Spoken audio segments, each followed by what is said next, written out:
Tutur Ibrah. Di dunia ini, setiap detik yang kita lalui sebenarnya adalah langkah menuju sebuah perpisahan. Kita membangun rumah, kita menumbuhkan cinta, dan kita memeluk erat keluarga kita, seolah-olah waktu akan berhenti untuk kita. Namun, hukum alam semesta tak pernah berkompromi. Kematian adalah sebuah kepastian yang selalu berdiri di depan pintu, siap merenggut genggaman tangan yang paling erat sekalipun. Pernahkah Anda duduk di sebuah ruangan yang sunyi, menatap kursi yang kini kosong, dan merasakan sesak yang luar biasa di dada? Kursi yang dulu diduduki oleh ayah, ibu, atau pasangan kita. Di saat itulah, sebuah pertanyaan besar muncul dari relung jiwa yang paling dalam.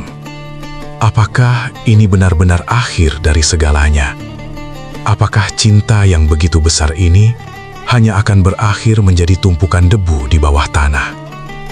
Kita bertanya-tanya dalam kegelapan malam, akankah kita saling mengenal di hari yang sangat dahsyat itu? Ataukah di padang mahsyar nanti, rasa takut akan menghapus semua memori tentang wajah-wajah yang kita cintai? Apakah seorang ibu masih akan mengenali anak yang pernah disusuinya? Ataukah mereka akan menjadi asing, berlari menyelamatkan diri di tengah hiruk-pikuk kiamat yang menghancurkan logika manusia?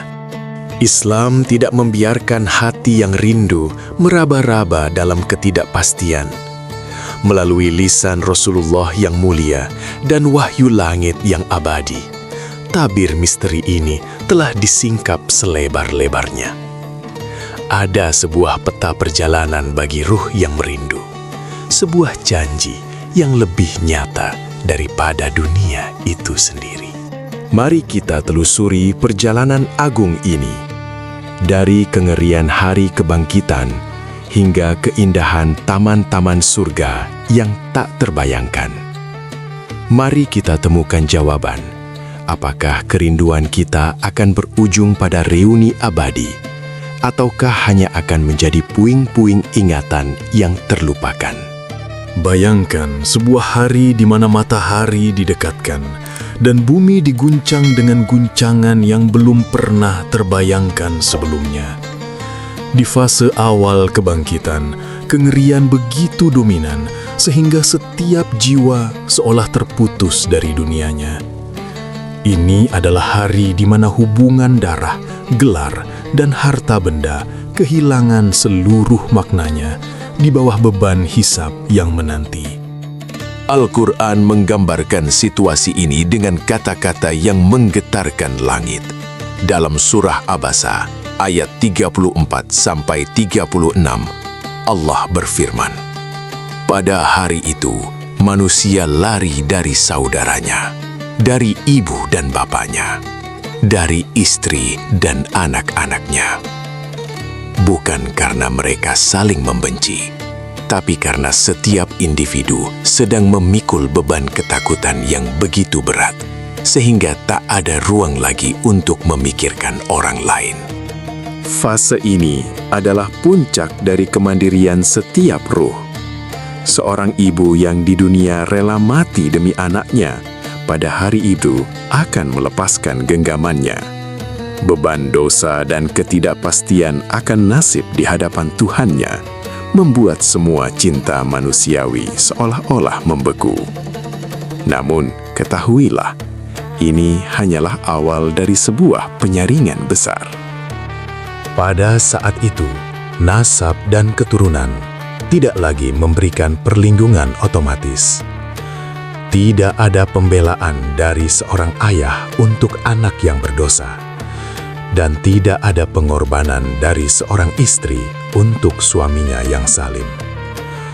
Semua ikatan yang hanya didasarkan pada materi dan nafsu duniawi akan putus, meninggalkan setiap jiwa berdiri sendirian di hadapan Sang Pencipta. Namun, di balik awan gelap ketakutan itu, terpancarlah secercah cahaya harapan bagi mereka yang memiliki cinta yang tulus.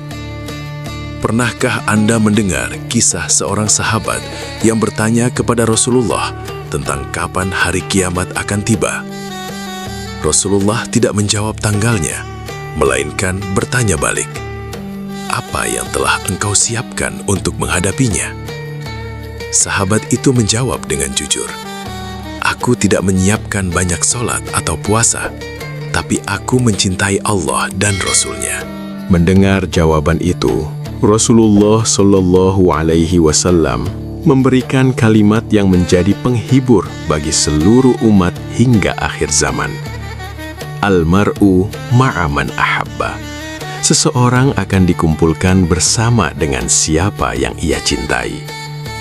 Hadis sahih ini adalah kunci jawaban bagi pertanyaan kita, bahwa cinta yang dibangun di atas fondasi keimanan adalah satu-satunya tali yang tidak akan mampu diputuskan oleh maut. Kalimat singkat itu membawa makna yang sangat mendalam. Jika Anda mencintai keluarga Anda karena Allah, jika Anda membimbing anak istri Anda menuju ridhonya, maka cinta itu akan menjadi magnet yang menarik kalian untuk kembali bersatu. Kiamat mungkin memisahkan raga, namun Allah akan merajut kembali pertemuan bagi hati-hati yang saling mencintai demi Dia.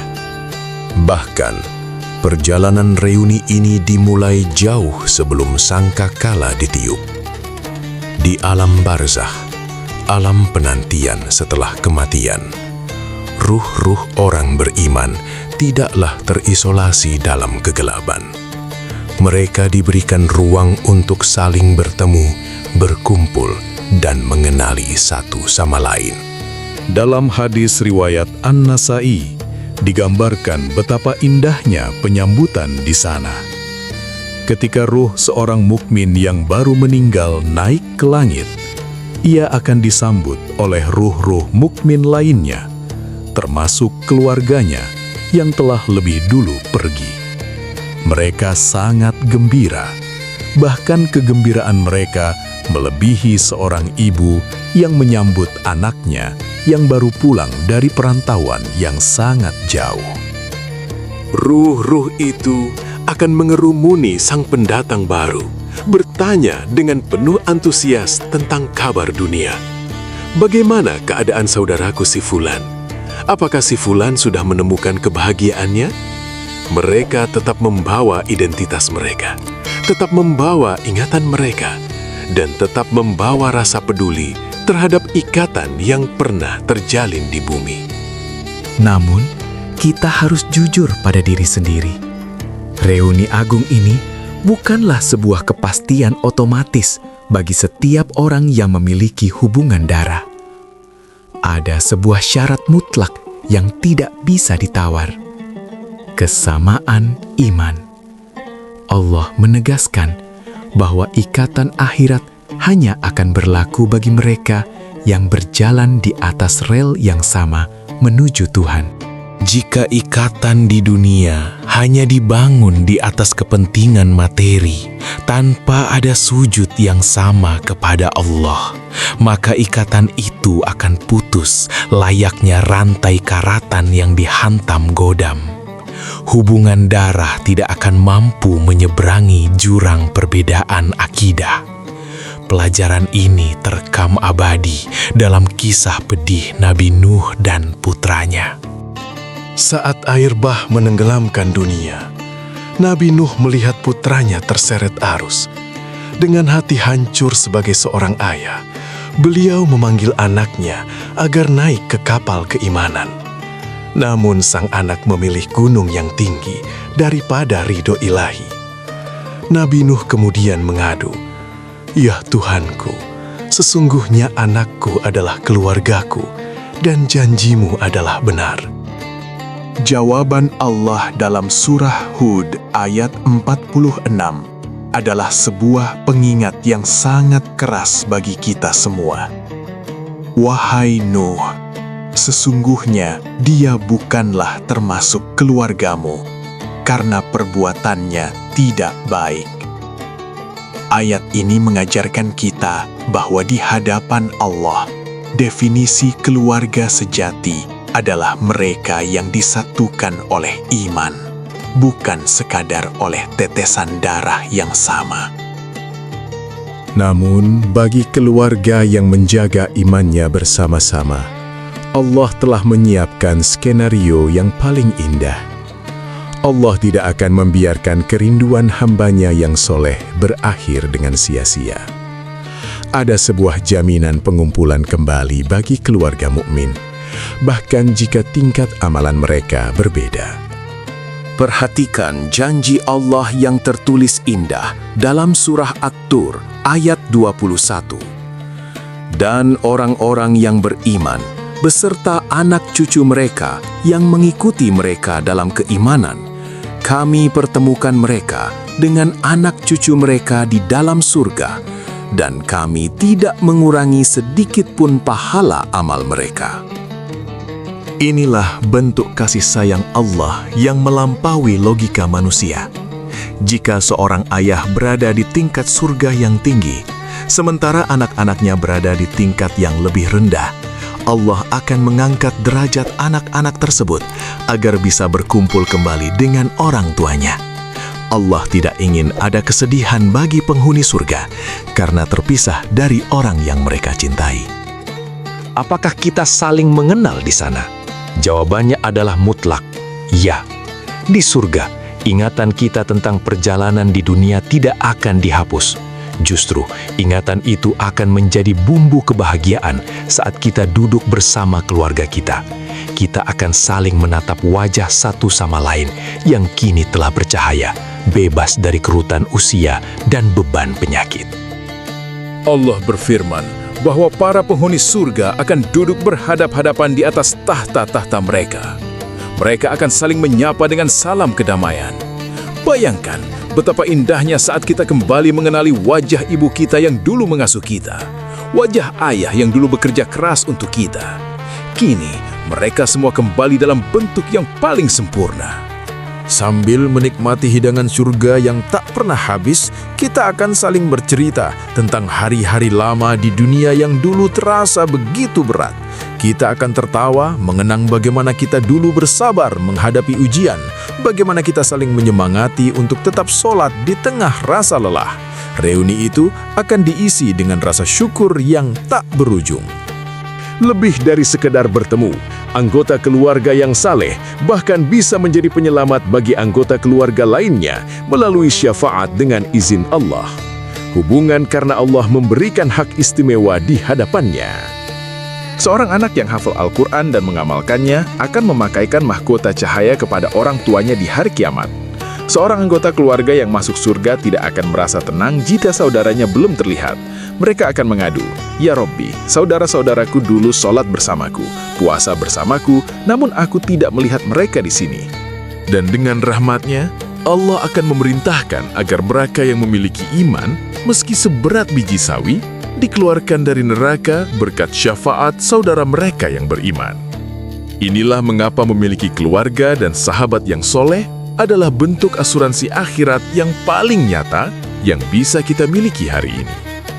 Di surga nanti, segala faktor yang memicu perpisahan di dunia akan dicabut akarnya. Tidak ada lagi penyakit yang merenggut nyawa. Tidak ada lagi usia tua yang melemahkan ingatan atau raga. Kita semua akan kembali dalam usia produktif, sekitar 33 tahun, dengan kecantikan dan ketampanan yang tak pernah pudar oleh waktu. Yang paling luar biasa adalah Allah akan mencabut rasa iri, benci, dan dendam dari dada-dada kita. Jika di dunia ada perselisihan keluarga atau sakit hati, di surga semua itu akan lenyap. Kita akan berkumpul dengan hati yang bersih, mencintai tanpa syarat, dan hidup dalam harmoni yang sempurna selamanya. Maka, wahai hamba Allah, jika hari ini Anda masih bisa menatap wajah anak-anak Anda, atau masih bisa mendengar suara orang tua Anda, jangan biarkan hubungan itu hanya berhenti di meja makan dunia yang sempit ini. Bangunlah jembatan menuju sorga itu sekarang juga. Jangan hanya berambisi memberi mereka warisan harta, tapi berambisilah memberi mereka warisan iman. jadikan rumah Anda tempat di mana asma Allah selalu disebut. Karena hanya rumah yang dibangun di atas takwa yang akan didirikan kembali di surga kelak. Ketahuilah, setiap doa yang Anda langitkan untuk keselamatan keluarga Anda adalah benih dari reuni masa depan. Setiap nasihat sabar Anda saat mereka lalai adalah bukti cinta yang sesungguhnya. Anda sedang berjuang agar perpisahan di liang lahat nanti hanyalah perpisahan sementara, bukan perpisahan selamanya. Kematian bukanlah sebuah akhir yang gelap. Bagi orang beriman, ia hanyalah sebuah pintu gerbang menuju kebebasan. Dan di balik pintu itu, ada sebuah reuni yang tidak akan pernah lagi dicemari oleh kata selamat tinggal. Di sana, kita akan saling mengenali. Di sana, kita akan saling berpelukan erat sambil menangis bahagia. Dan di sana, kita akan berkata serentak, segala puji bagi Allah yang telah menghapuskan kesedihan dari kami dan menepati janjinya. Keabadian itu nyata, dan reuni itu adalah salah satu hadiah terindah yang Allah siapkan bagi hati yang sabar menjaga iman dalam keluarga. Maka persiapkanlah dirimu sekarang. Jadilah alasan bagi keluargamu untuk ditarik ke surga, bukan menjadi beban yang memberatkan hisab mereka. Iman adalah kompasnya, amal soleh adalah perbekalannya, dan ridho Allah adalah satu-satunya tujuan kita. Sampai kita bertemu di sebuah tempat di mana waktu tak lagi ada, di mana rasa sakit telah terlupakan, dan di mana cinta kita akan hidup selamanya. Semoga Allah mengumpulkan kita semua di rumah abadi kita nanti.